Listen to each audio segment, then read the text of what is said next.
اللہ تعالیٰ قرآن کریم میں فرماتا ہے، اے ایمان والو، روزے جس طرح تم سے پہلے لوگوں پر فرض کیے گئے تھے تم پر بھی فرض کر دیے گئے ہیں تاکہ تم پرہیزگار بن جاؤ۔ رمضان کا مہینہ وہ مہینہ ہے جس میں قرآن مجید نازل کیا گیا، جو لوگوں کے لیے سراسر ہدایت ہے، اور اس میں لوگوں کی صحیح رہنمائی کی باتیں ہیں اور غلط اور صحیح کو الگ الگ کر دینے والی صاف اور واضح باتیں موجود ہیں۔ سو تم میں سے جو کوئی اس مہینے میں موجود ہو وہ اس پورے مہینے کے روزے ضرور رکھے۔ حضرت سلیمان فارسی رضی اللہ عنہ سے روایت ہے کہ ماہ شعبان کے آخری تاریخ کو رسول اللہ صلی اللہ علیہ وآلہ وسلم نے ہم کو ایک خطبہ دیا۔ اس میں آپ صلی اللہ علیہ وآلہ وسلم نے فرمایا، اے لوگو، تم پر ایک عظمت اور برکت والا مہینہ تا یہ افغان ہو رہا ہے۔ یہ مبارک مہینہ کی ایک رات شب قدر 1000 مہینوں سے بہتر ہے۔ اس مہینے کے روزے اللہ تعالیٰ نے فرض کیے ہیں اور اس کی راتوں میں بارگاہ خداوندی میں کھڑا ہونے یعنی نماز تراویح پڑھنے کو نفل عبادت مقرر کیا ہے، جس کا بہت بڑا ثواب رکھا ہے۔ جو شخص اس مہینے میں اللہ کی رضا اور اس کا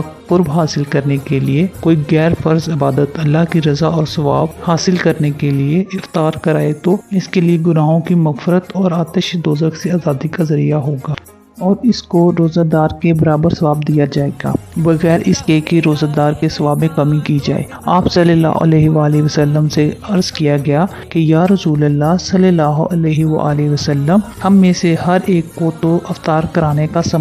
سامان میسر نہیں ہوتا، تو کیا غربا اس عظیم ثواب سے محروم رہیں گے؟ آپ صلی اللہ علیہ وآلہ وسلم نے فرمایا کہ اللہ تعالیٰ یہ ثواب اس شخص کو بھی دے گا جو دودھ کی تھوڑی سی لسی پر یا صرف پانی کے ایک گھونٹ پر کسی روزے دار کا روزہ افطار کرا دے۔ اس شخص کو اللہ تعالیٰ میرے حوض کوثر سے ایسا سیراب کرے گا جس کے بعد اس کو کبھی پیاس ہی نہیں لگے گی تاکہ وہ جنت میں پہنچ جائے۔ اس کے بعد آپ صلی اللہ علیہ وآلہ وسلم نے فرمایا، جو آدمی اس مہینے میں اپنے غلام کو خادم کے کام میں خفیف اور کمی کر دے گا، اللہ تعالیٰ اس کی مغفرت فرما دے گا اور اس کو دوزخ سے رہائی اور آزادی دے دے گا۔ حضور اکرم صلی اللہ علیہ وآلہ وسلم نے ارشاد فرمایا کہ رمضان کے 3 عشرے ہوتے ہیں۔ اس کا پہلا عشرہ سراسر رحمت کا ہے، درمیانہ عشرہ نزول بخشش کا ہے، آخری عشرہ تو عذاب سے خلاصی کی دستاویز ہے۔ حضرت ابو ہریرہ رضی اللہ عنہ سے روایت ہے، انہوں نے فرمایا کہ حضور سیدنا اولین و آخرین رسول برحق صلی اللہ علیہ وآلہ وسلم نے ارشاد فرمایا،